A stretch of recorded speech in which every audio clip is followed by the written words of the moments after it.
নমস্কার,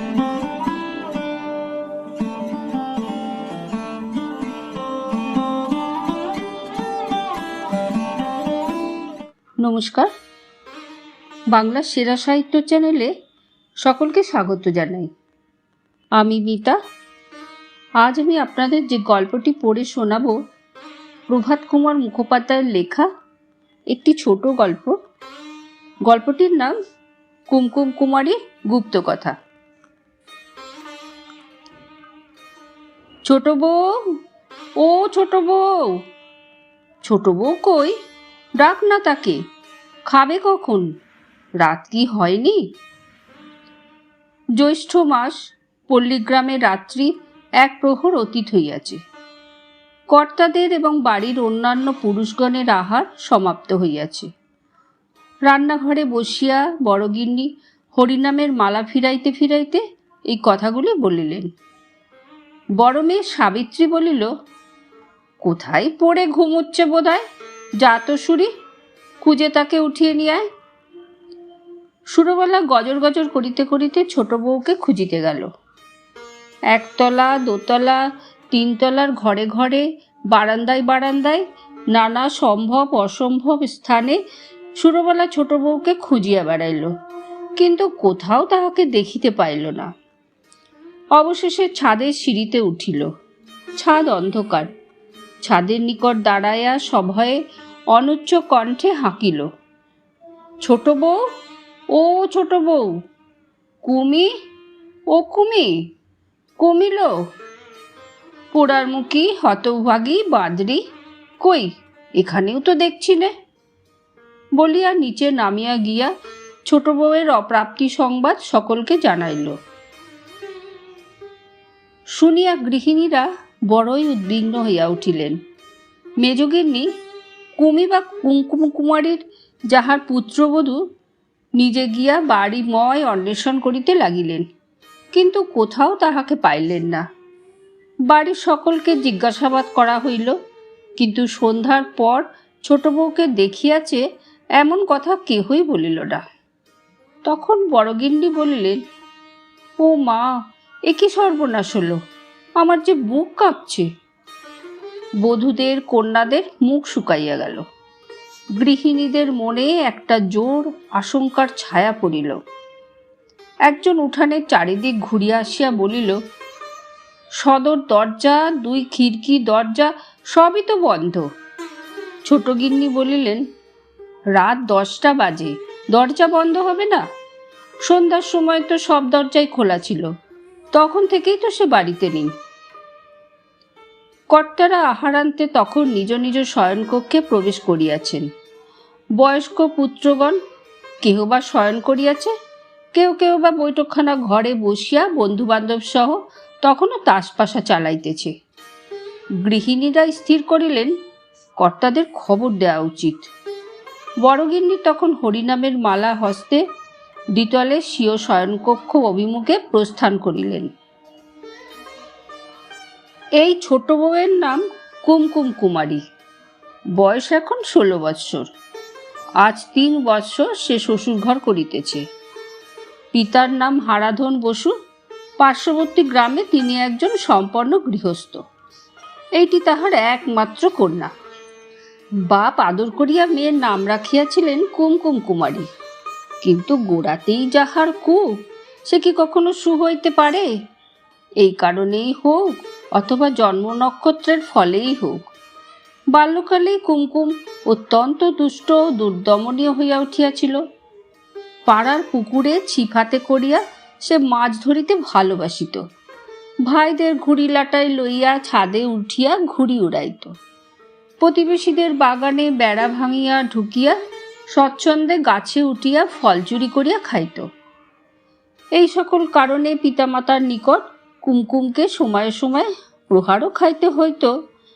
এমনকি তার নামে পাড়ায় এই ছড়াই প্রচলিত হইয়া উঠিয়াছিল, কুমকুম কুমকুম, তোর পিঠে দুম দুম।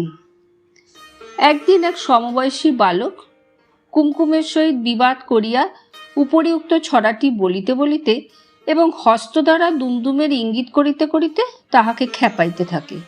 কুমকুম ছুটিয়া গিয়া তাহার গলা ধরিয়া খুব খানিকটা ঝাঁকানি দিয়া তাহাকে এমন ধাক্কা মারিয়াছিল যে ছেলেটা টাল খাইয়া পড়িয়া যায় এবং তাহার নাক হইতে ঝরঝর করিয়া রক্ত ঝরিতে থাকে।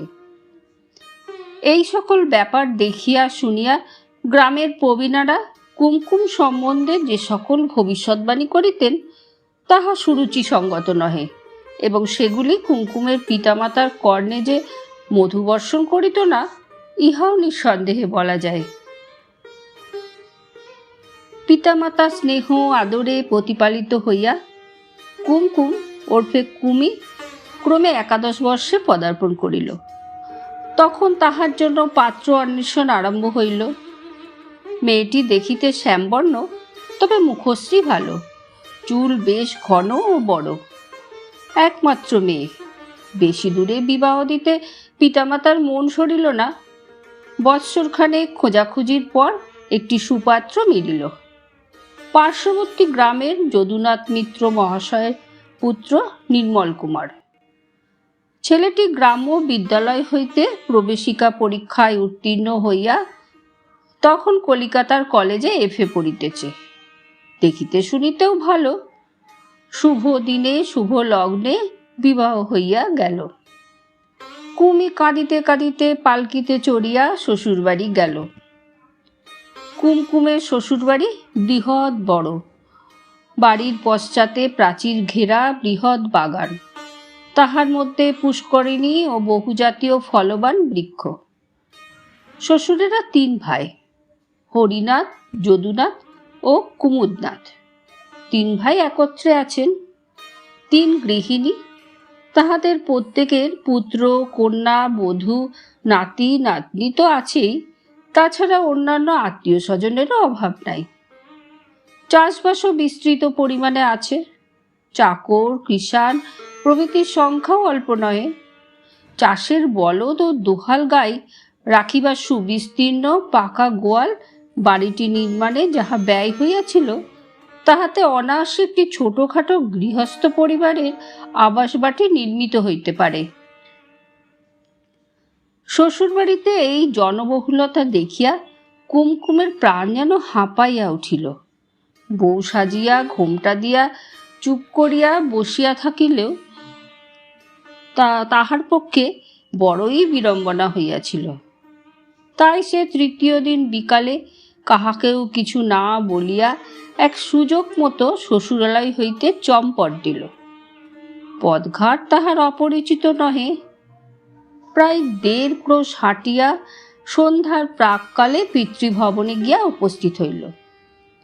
ঘরমাক্ত কলেবরে ধূলি ধূসরিত বসনে মেয়েকে এইভাবে গৃহে আসিতে দেখিয়া তাহার পিতামাতা হাসিবেন কি কাঁদিবেন অথবা রাগই করিবেন কিছুই স্থির করিতে পারিলেন না।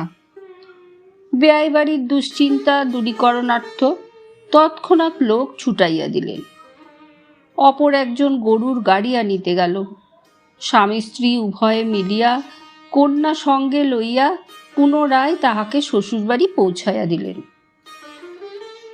কুমকুমের পিতা তাহার শ্বশুরগণের নিকট এবং মাতা অন্তঃপুরে গৃহিণীদের কাছে অনুনয় বিনয় তোষামোদ করিয়া তাহাদের রাগরোধ মিটাইয়া বাড়ি ফিরিয়া আসিছিলেন। সেই কুমকুম এখন 16 বছরের হইয়াছে।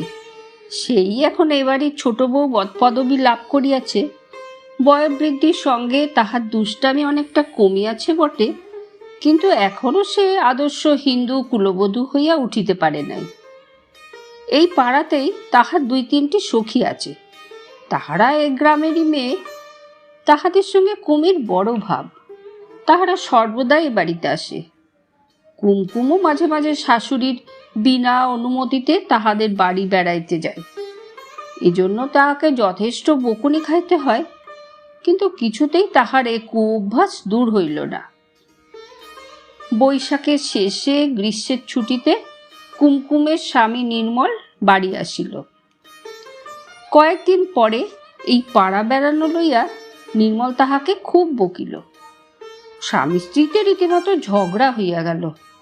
নির্মলের এক বন্ধু তখন দার্জিলিংয়ে বায়ু পরিবর্তন করিতে গিয়াছিল।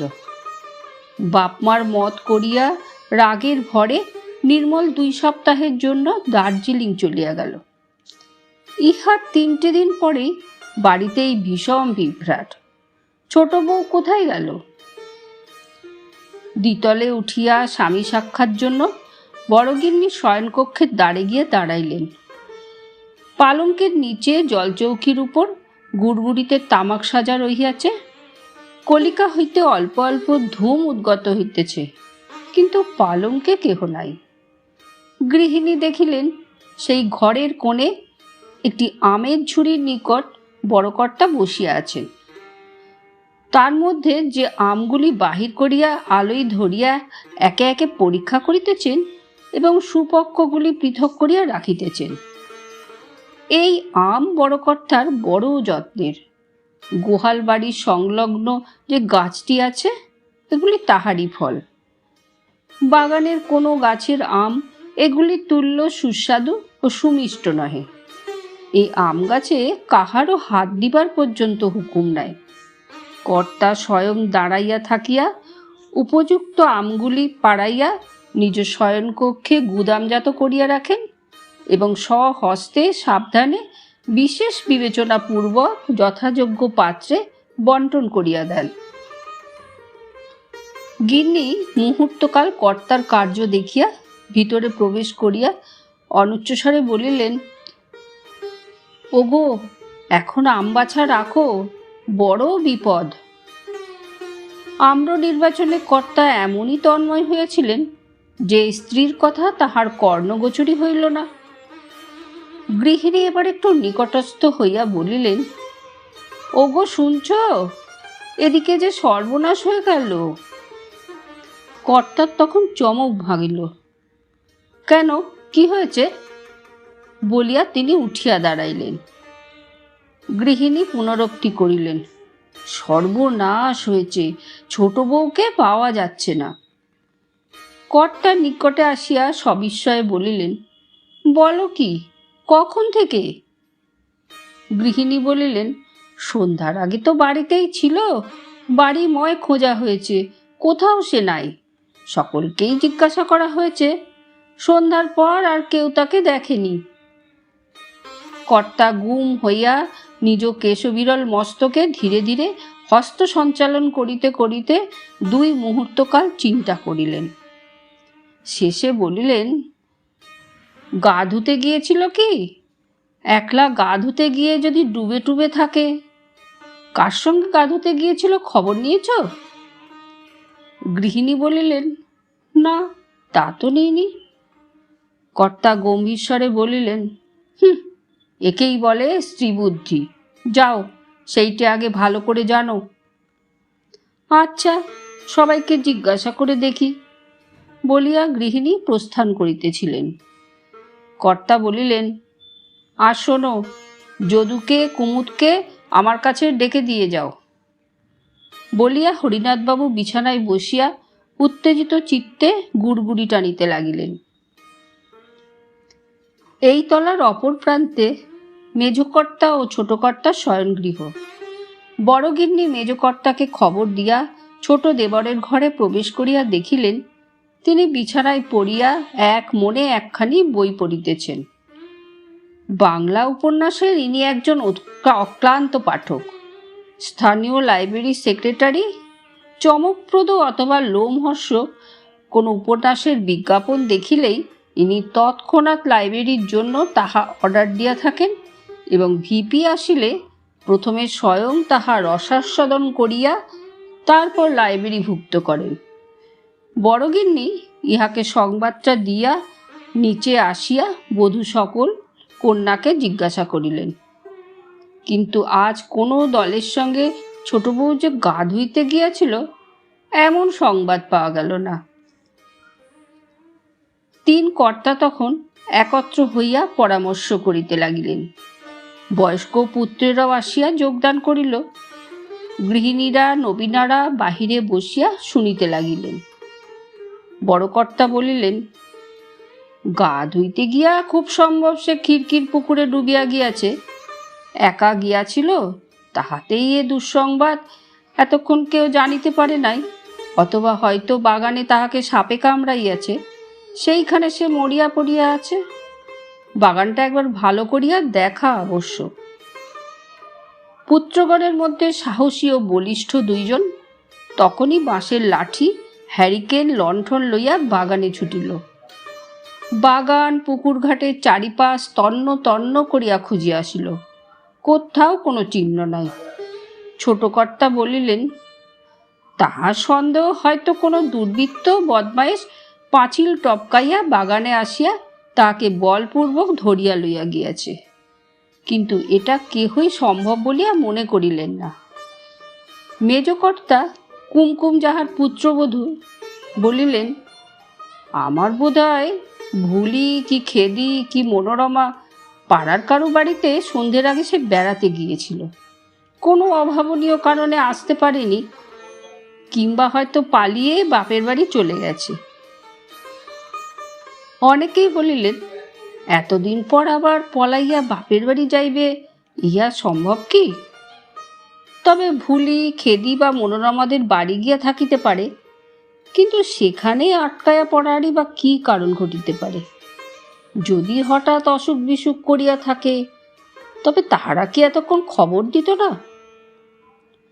তিন কর্তা এবং বড়গিন্নিতে মিলিয়া অনেকক্ষণ পরামর্শ হইল, কিন্তু এই রাত্রে আমাদের ছোট বউ তোমাদের বাড়ি আছে কি, এ সন্ধান লইতে প্রতিবেশীদের গৃহে লোক পাঠানো কাহারও মত হইল না। কারণ আর একটা অব্যক্ত আশঙ্কা সকলের মনে জাগিতেছিল। এখন এ সম্বন্ধে কোনরূপ গোলযোগ করা নিতান্ত নির্বুদ্ধিতার কার্য হইবে। তবে কুমকুমের পিত্রালয়ে গোপনে লোক পাঠাইতে আপত্তি নয়, এবং তাহা পাঠানো হইল। ডিটেকটিভ উপন্যাস ভক্ত ছোট কর্তা বারবার বলিতে লাগিলেন, নিশ্চয়ই ছোট বউ কোনো গুন্ডা বা ডাকাতের হাতে পড়িয়াছে, পুলিশে সংবাদ দেওয়া আবশ্যক। কিন্তু তাহার মতে কেহই মত দিল না।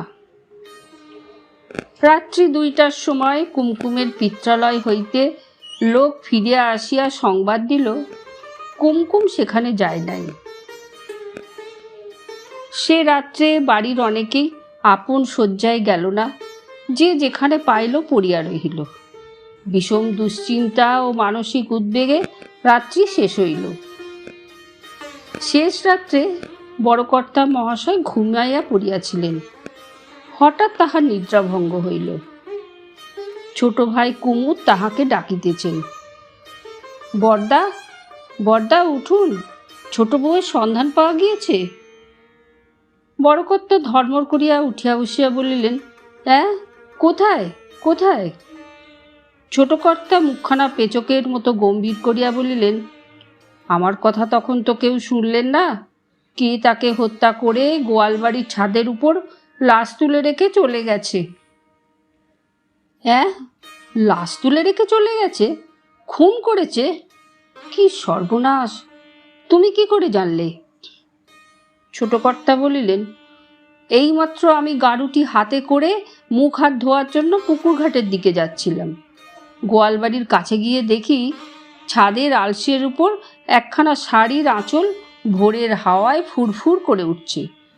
পাট দেখেই আমি চিনতে পারলাম, ও শাড়ি তো গত মাসে আমি ওর জন্য কিনে এনেছিলাম। বড়কর্তা কাপড় পরিতে পরিতে পালঙ্ক হইতে নিম্নে অবতরণ করিয়া বলিলেন, শুধু শাড়ি দেখেছ? তবে লাশের কথা বললে যে? ছোট কর্তা অত্যন্ত বিজ্ঞচিত ভাব ধারণ করিয়া বলিলেন, শুধু কাপড়খানা ছাদের উপর উঠবে কি করে বড়দা? কাপড় যখন রয়েছে তখন লাশও নিশ্চয়ই ছাদের উপর আছে। এই সবই তো ক্লু, কি না? লাশটা আলসের জন্য দেখা যাচ্ছে না। চলো চলো, ছাদে উঠে তো দেখা যাক। ছোট কর্তা বলিলেন, না দাদা, অমন কাজটি করবেন না। এখন প্রথম কর্তব্য পুলিশে খবর দেয়া। লাশ যে অবস্থায় আছে ঠিক সেই অবস্থায় পুলিশ এসে দেখুক, এই হচ্ছে নিয়ম। তবে ঠিক সুরতহাল হবে ডিটেকটিভ এসে ক্রমে খুনের কিনারা করতে পারবে। ছাদে এখন আমাদের কারো ওঠা উচিত নয়। বড়কর্তা বলিলেন, আরে না না, কি বলো তুমি, চলো চলো, ছাদে উঠে আগে আমরা দেখি গিয়ে, বলিয়া কর্তা শুধু পায়েই ছুটিলেন। বাড়ির অপর কেহ তখনও জাগে নাই, এমনকি ভৃত্যেরাও ঘুমাইতেছে। মেজ ভাইকেও জাগাইয়া তিনজনে নামিলেন।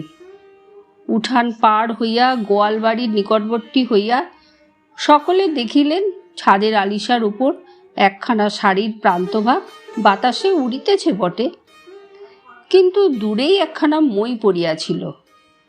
মেজকর্তা সেখানা টানিয়া আনিয়া ছাদে লাগাইয়া তাহাতে উঠিয়া পড়িলেন। তিনি উপরে উঠিলে বড়কর্তা জিজ্ঞাসা করিলেন, কি দেখছ? মেজকর্তা বলিলেন, ছোট বৌমাই তো বোধ হচ্ছে। ছোটকর্তা জিজ্ঞাসা করিলেন, রক্তের চিহ্ন আছে? মেজকর্তা উত্তর করিলেন, কই, সেরকম তো কিছু দেখছি নে। ও বুঝেছি, তাহলে অস্ত্রাঘাত করেনি, বিষ প্রয়োগ কিংবা গলা টিপে মেরেছে, বলিয়া তিনিও মই বাহিয়া ছাদে উঠিয়া পড়িলেন। পশ্চাৎ পশ্চাৎ বড়কর্তাও কষ্টে শিষ্টে উঠিলেন। তিনজনে দাঁড়াইয়া লাশের পানে এক দৃষ্টে চাহিয়া রইলেন। হঠাৎ বড়কর্তা বলিলেন, ও নিঃশ্বাস পড়ছে যে, বলিয়া তিনি উচ্চস্বরে ডাকিলেন, ছোট বৌমা, ও ছোট বৌমা। এই শব্দে লাশ পাশ ফিরিল, চক্ষু মেলিল এবং তিন শ্বশুরকে তথায় সমবেত দেখিয়া ধর্মর করিয়া উঠিয়া বসিয়া মাথায় ঘোমটা টানিয়া দিল। বড়কর্তা বলিলেন, নারায়ণ নারায়ণ, শ্রীগুরু রক্ষা করেছেন। ওহ, বলিয়া দুই হস্তে মস্তক ধারণ করিয়া সেইখানেই বসিয়া পড়িলেন। বসিয়া ছাদের চারিদিকে ইতস্তত দৃষ্টিপাত করিতে লাগিলেন। দেখিলেন বহু সংখ্যক আমের আঁটি ও খোলা পড়িয়া রহিয়াছে, কতক বা শুষ্ক পুরাতন, কতকগুলি বা সদ্যভুক্ত। দেখিয়া তিনি এই গুপ্ত রহস্যের সূত্র পাইলেন। মেজকর্তা ক্রোধেশ্বরে বলিলেন, বৌমা, তুমি এখানে এলে কি করে? বউ নীরব, বেশি করিয়া ঘোমটা টানিয়া দিল। বড়কর্তা তখন উঠিয়া দাঁড়াইলেন, বলিলেন, সেসব কৈফিয়ত পরে হবে, এখন আমি সমস্তই বুঝতে পেরেছি। এখন তোমরা সব নামও দেখি, আমি নেমে যাচ্ছি।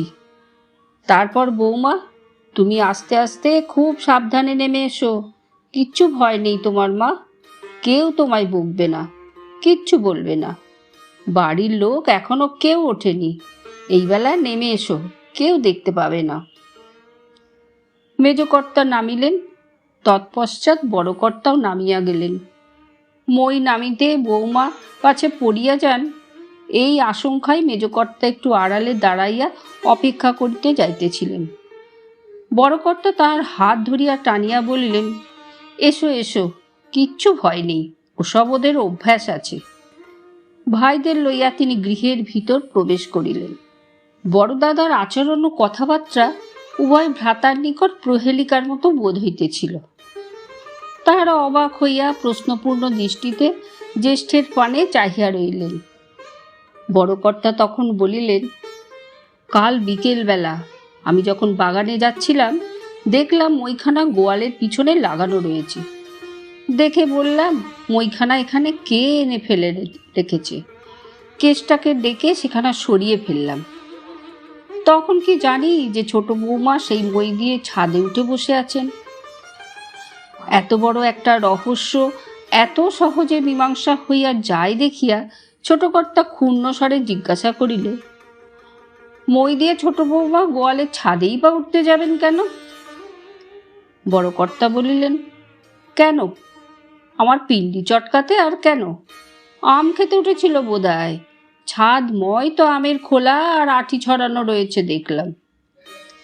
এতক্ষণে বেশ ফর্সা হইল।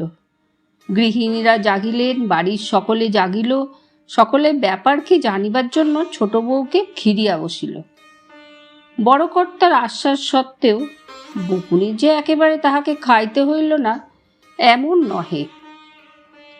ক্রমে প্রকাশ পাইল, গত দিবস বিকালে মুখুজ্জেদের মনোরমা এবং কুঙ্কু দুজনে আম খাইবার জন্য গোহালের পশ্চাতে মই লাগাইয়া ছাদে উঠিয়াছিল। গোটা কতক আম খাইয়া মনোরমা নামিয়া যায়। কুমকুম বলে, এই আমটা খেয়ে নামছি। নামিবার সময় সে আর মই পায় নাই, লজ্জায় কাহাকে ডাকিতেও পারে নাই। গাছের অনেকগুলো ডাল, ঘন পল্লব ও প্রচুর ফলের ভারে অবনত হইয়া গোহালের ছাদ প্রায় স্পর্শ করিয়াছে। ডালপালা সরাইয়া ছাদের সে কোনটায় কেহ গিয়া বসিলে নিম্নের লোক তাহাকে দেখিতে পায় না। যতক্ষণ আলো ছিল ততক্ষণ কুমকুম সেই আমঝোপের ভিতর লুকাইয়া বসিয়াছিল। বেশ অন্ধকার হইলে আবার ডালপালা সরাইয়া বাহির হইয়া খোলা ছাদে আসে। অনেক রাত্রি অবধি সেখানে চুপ করিয়া বসিয়া থাকিবার পর শেষে ঘুমাইয়া পড়িয়াছিল। জেরাই ইহাও প্রকাশ পাইল যে শুধু কুমকুম ও মনোরমা নহে, এ বাড়ির অন্যান্য মেয়ে ও বধূরাও মাঝে মাঝে এইরূপভাবে ছাদে উঠিয়া গোপনে আম্র ভক্ষণ করিয়া থাকে। তবে এদিন যে কুমকুম ও মনোরমা আম খাইতে গিয়াছিল এ কথা তাহারা জানিত না। ধন্যবাদ। গল্পটি যদি আপনাদের ভালো লেগে থাকে তাহলে লাইক করুন, কমেন্ট করুন, শেয়ার করুন, সাবস্ক্রাইব করুন ও ডান দিকের বেল আইকনটি প্রেস করুন।